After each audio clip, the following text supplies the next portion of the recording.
give you some information about us. We're Purview. Purview is a cloud-based image management company that has had a number of years supporting Osiris in the medical imaging space, specifically for small and large healthcare providers and large healthcare organizations that wanted to use Osiris to go beyond the capabilities of their PAC system or their imaging equipment and do that in a way that was affordable and accessible. So I guess you could call us Osiris experts. We have over 1,000 Osiris workstations that we're responsible for on 4 continents. We use Osiris not just at our customer locations for viewing of images, but also we know how to leverage Osiris to play an integral role in your image management and workflow. We also use Osiris integrally in our cloud platform. Purview today is responsible for over 100 million medical images in our cloud platform that's hosted on the East Coast of the United States.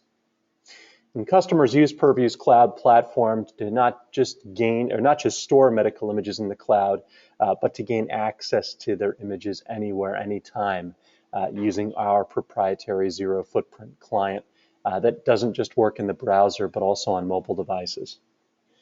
So we have over 10 years of Osiris experience here at Purview.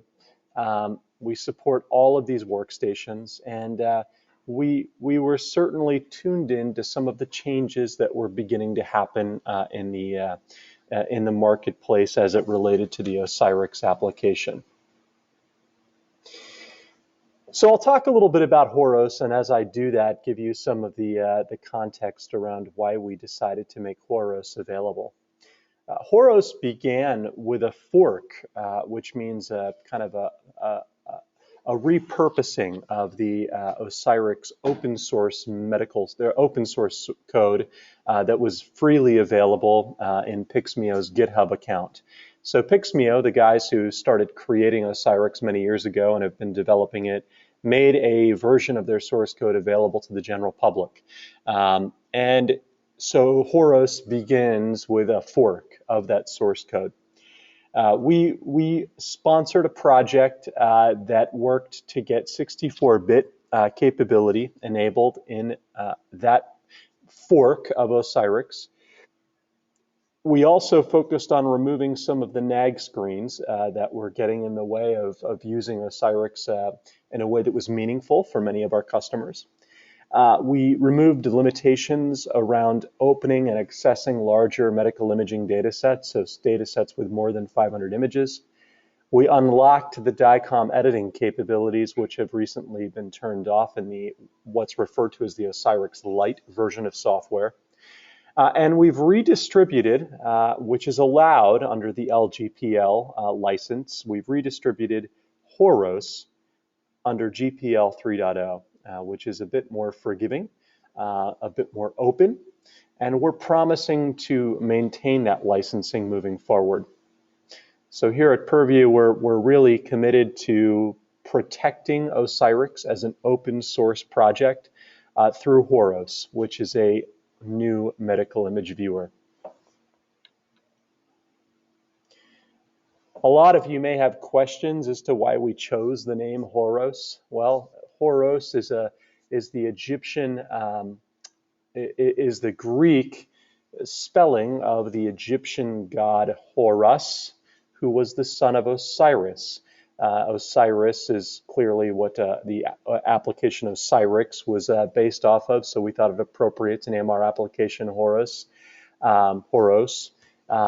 The mission of the Horos Project is really to continue to make available a world-class medical image viewer for the Apple platform that is uninhibited and feature-rich. And I think that is a bit of a differentiation from the current Osiris Lite application, which has now a number of limitations associated with it. And look, we have nothing against Pixmeo. We are huge fans of Pixmeo and Antoine Rosette and everything that they've done with the Osiris application. We recognize that companies have to make money, and we recognize the way that Pixmeo is going about that. is in licensing their Osiris MD software application and creating reasons for consumers to purchase the Osiris MD application. And again, we have nothing against that. We fully support Antoine and what he's trying to accomplish and what he's given to the community as a world-class medical image viewer. But we find there a place for an open source medical image viewer based on Osiris that is not limited in its capabilities, that is 64-bit, and that can help meet the needs of researchers, teachers, veterinarians, and those who use it in a non-clinical capacity, or perhaps even those who do use it in a clinical capacity in parts of the world where that's allowed. So just to re-articulate the Horos vision, we want to make Horos the best open source medical imaging viewer available on Earth. It's a product of expert community collaboration, and we actively encourage others to provide ideas, code, and suggestions to this project. I think it's really important before we talk a little bit more about the mission and some of the capabilities. So I'm going to focus on the last 2 bullet points on this slide. We've spoken about the fact that this is a perpetually free medical image viewer that we're trying to make available, that it's licensed under the GPL 3.0 licensing framework for open source, that it's fully functional. The way that Horos is going to thrive is if the community participates actively in its development. Purview is not here to be the developer behind the Horos application. We're certainly here to enable its existence in the open source community, enable users to have meaningful access to the application. Certainly, Purview is interested in providing support, interested in having people use our cloud-based image management alongside Horos. But when it comes, right down to it, the success of Horos will be based on the community's participation in its development. So we fully embrace open contribution with curation, which means that we're going to play an active role in managing things like a robust issues tracking system, which we have already deployed. It's on the Horos website. We use Mantis, which is also open source.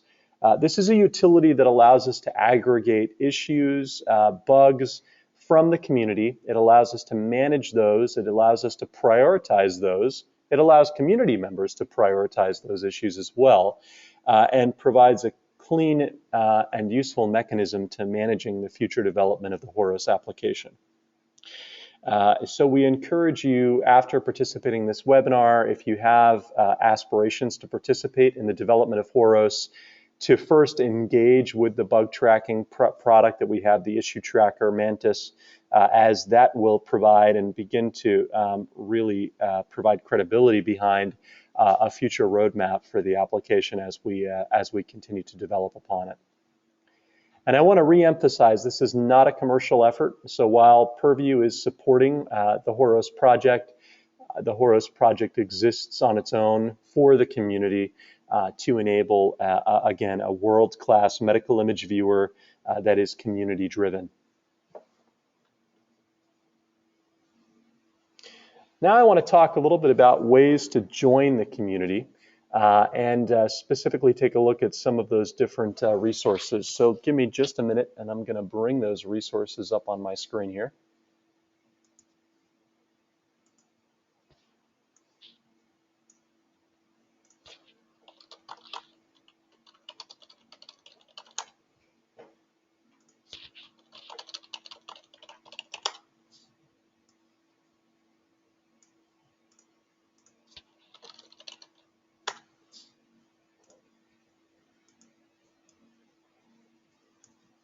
Okay, we're going to go ahead and start with the GitHub repository. So GitHub is a freely available platform for managing source code.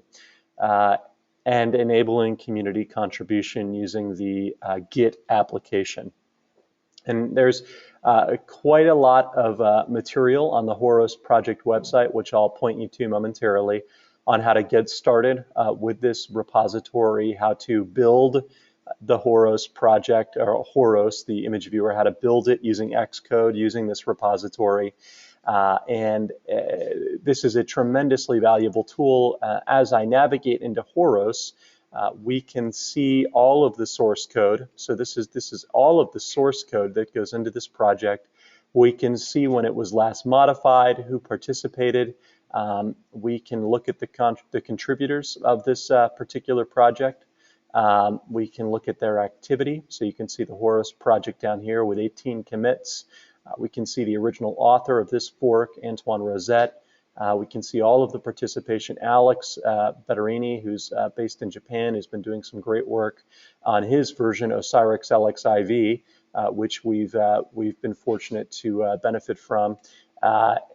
You can see all of the different folks who are contributing in this project. We can get a visual on the commits and the activity of the project over time. So you can see that we've ramped activity clearly as we've released the Horos application. This is something that I would suggest you follow. Here are some followers right now on this project where you can set up a GitHub account, and as contributions are made, you can begin to observe the activity of the Horos project. Let's take a quick look at our website because I want to walk you through a couple of different areas of interest. When you get to our website, you can download Horos. This is a DMG. When you download the DMG, there is a version number that you'll see. That version number reflects is currently 1.0.3 and reflects the latest changes we've made. Anytime we release an update, we're going to make note of that under Horos News. Here, we're going to make note of that, and we're going to make sure that you're aware of that. We'll also send out an email to the community each time we release an update. To participate, there are a lot of ways you can participate in Horos.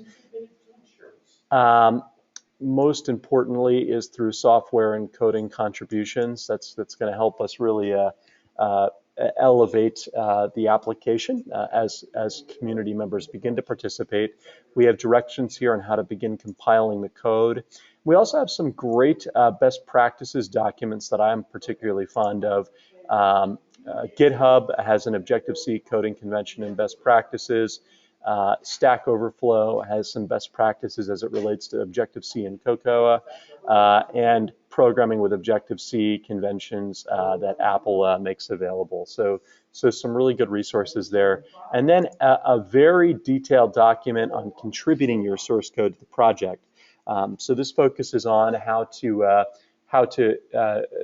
perform a fork of our build, and then how to contribute changes back into the build as well. We are doing the web meetups on a regular basis, so you can join a Horos Meetup, which you're on right now. This is a way for us to begin to get the community to engage together, and we think this is an incredibly powerful mechanism to start to develop community contribution. And then, of course, our Twitter page, a great source of information. We've been trying to keep it current. And there's some tremendous value here, tremendous information.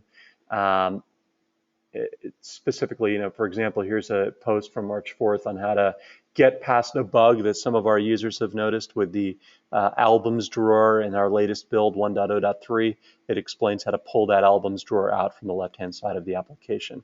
So we're going to be releasing lots of information here. We're already up to 154 followers. We're pretty excited about that.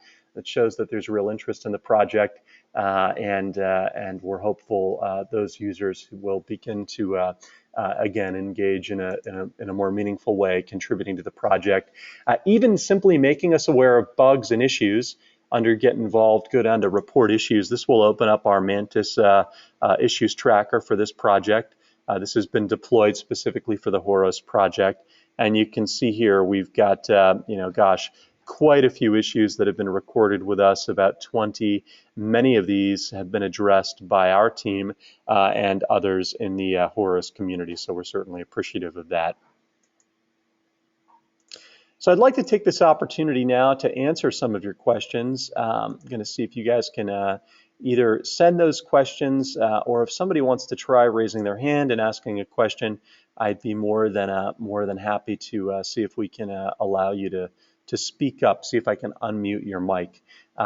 If you'd like to ask your questions via the questions utility and GoToWebinar, we'd encourage you to do that, and we'll get those questions answered. While we're waiting on questions, I'm going to go ahead and launch the Horos application on my computer and give you a quick, just a quick walkthrough.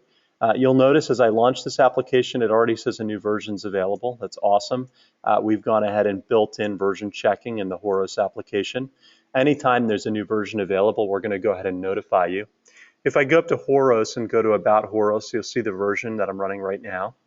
You'll notice this looks a lot like the Osiris application, and it's meant to look a lot like the Osiris application in that we've based this entire project on the Osiris application.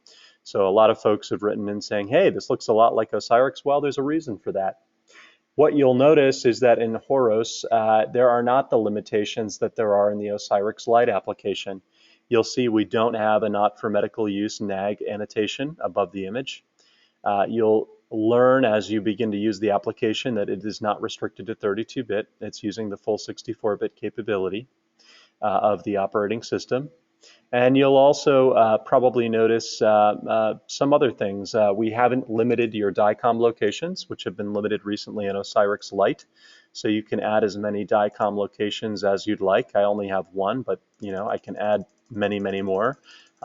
The application will not prompt me that I've added too many or that I need to purchase a paid-for version.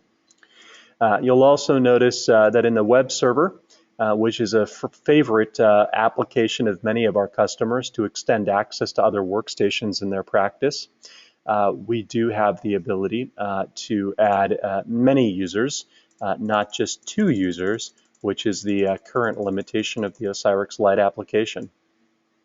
So you're probably asking yourself, well, okay, this is great. I've got everything I need. What doesn't Horos have? And that's a great question. And what we don't have today is the FDA approval or the CE mark that Antoine Rosette has obtained. And we'd encourage you to, if that's something your practice requires or if that's something that your country requires based on where you're located, we want to encourage you to buy Osiris MD or buy ICANN's Osiris Pro. If you have questions about the differences of those products, you can certainly reach out to Purview. This is not an FDA-approved application today.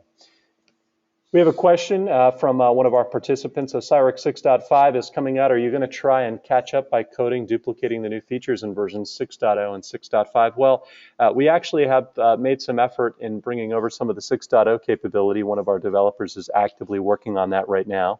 As far as 6.5, there are some wonderful new capabilities that we'll certainly look at bringing over if we can. Again, it's not just up to us. It's not just up to the developers that we have sitting in our, at Purview. It's up to the entire community to contribute. At the end of the day, Horos 1.0.3 is a very capable medical image viewer, and the community is going to need to decide what the priorities are around future development and future feature functionality. We'll certainly be participating in the development, but we'll look to the community to really drive that effort. It's a great question. I have another question. Can the database on a file server over AFP, can the database be on a file server and accessed by AFP, or does it have to be local? Marina, I don't see any reason why it can't be on a file server, though you may experience performance issues. What might be a better configuration is maybe a dedicated Mac Mini with some direct attached storage that you're using as a server and then accessing that from another client. That might be a better configuration. AFP connections can sometimes be flaky, and it could potentially create risk for your Osiris database if your AFP connection disconnects. I've got a question from Raphael. There were some good questions asked during the last Hangout that I was not able to hear completely. For example, what's the relationship of Horos to Osiris LXIV? I can certainly comment on that. Purview was one of the contributors to Osiris LXIV. We think Alex Bertonini, who's the gentleman behind that project, based out of Japan, has done just an absolutely wonderful job at making a number of capabilities available. We're certainly big supporters of Alex, and we've looked to bring much of his innovative programming into the Horos project as possible. They are different projects. What we're looking to achieve with Horos is really developing the community around the application so that it can, lift off and do great things. We feel we have a lot to contribute in that respect, and that's, one of the major motivations in us releasing the Horos project. We have experience in-house with developing software, with managing projects like this, and we have technical resources and infrastructure that we can contribute to the project. And so we're looking to make sure that that not to use a word that I use in other webinars too frequently, but we're making sure that Osiris has a survivable alternative. And that is what we believe what Horos can do. Another question, do any of your current coders have clinically relevant relationships, for example, with radiologists? It's a great question. Our developers are actually on the front line of supporting over 1,000 Osiris workstations globally. The majority of those are used by clinicians, radiologists, orthopedics, neurosurgeons. So yeah, our developers are tuned into the needs of clinicians, more so than most. And again, we're looking for community members to participate in the development of Horos who are potentially clinicians, researchers, and we will embrace those folks with open arms. All really good questions, and we certainly appreciate your participation on this webinar today. Are there any other questions that perhaps I can answer for you before we end this session?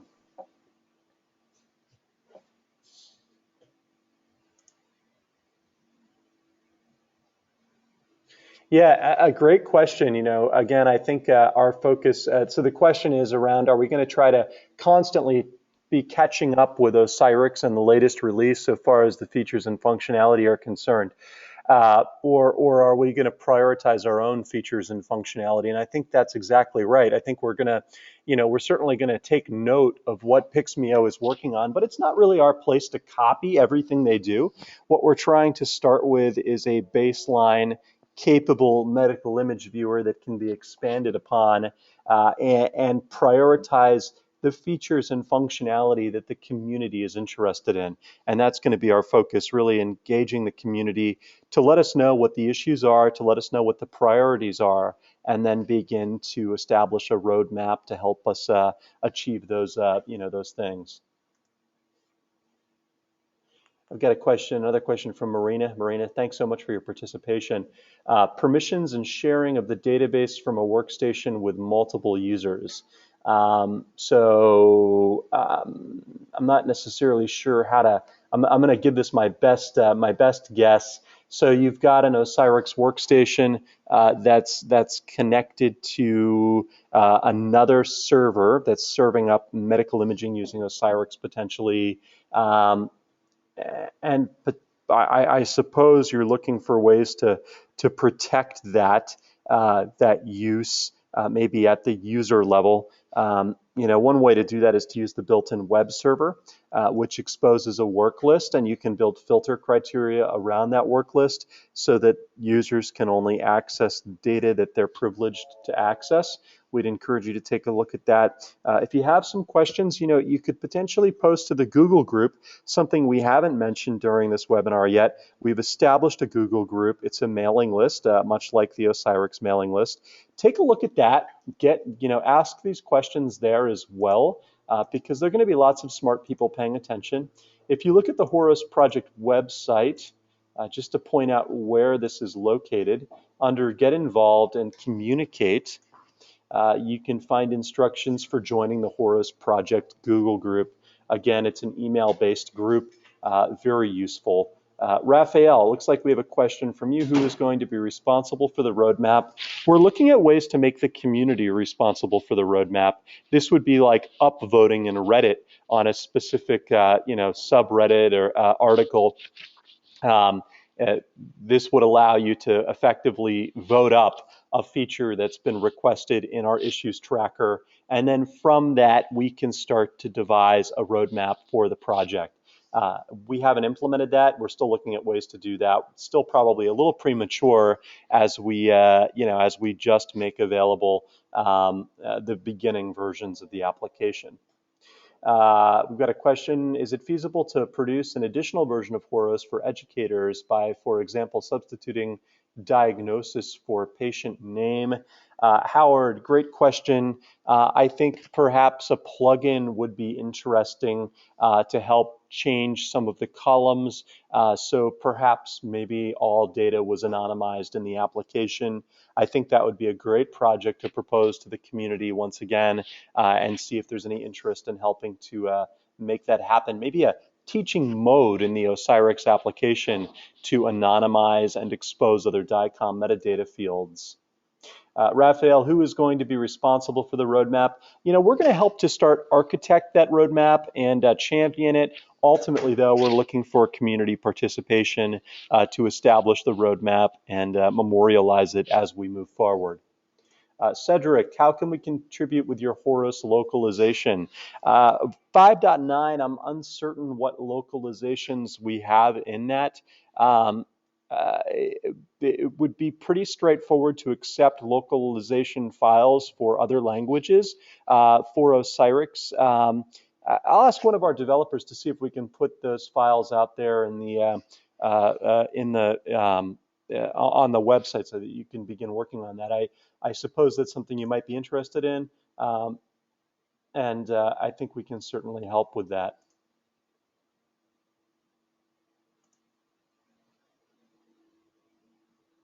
All right, it looks like that's all the questions, and that's awesome, awesome participation. We're so happy to see all of you here, all of you enthusiastic about supporting Horos. We're certainly incredibly enthusiastic about it. We think it has lots of potential, and we're going to be here night and day making sure that you guys get what you need from us to begin becoming active participants in the development of Horos. This is Osiris for the people, and we're excited. We're excited to be supporting that. We'll keep an eye out for you at our next hangout, and enjoy the rest of your Friday. Thanks, and take care.